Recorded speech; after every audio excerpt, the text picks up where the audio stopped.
Diyos nga ay mabuti sa mga anak ni Yahweh El Shaddai.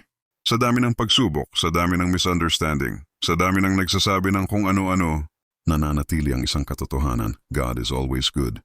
Hindi man madali ang journey, hindi man perfect ang mga lingkod, pero ang kabutihan ng Diyos hindi nagbabago. Sa bawat himala, sa bawat pagbangon, sa bawat pamilyang na-restore, makikita mo, hindi ito gawa ng tao. Ito ay gawa ng Diyos. Maraming beses tayong nadapa, maraming beses tayong nagkamali, pero hindi tayo binitawan ng Panginoon. His grace sustained us. His mercy carried us.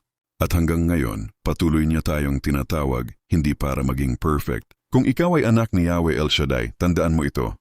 Hindi ka nag-iisa. Hindi ka pinabayaan. At hindi masasayang ang pagtitiwala mo sa Kanya. Because at the end of the day, ang kabutihan ng Diyos ang magpapatunay kung sino talaga ang nasa likod ng lahat ng gawain. Challenge.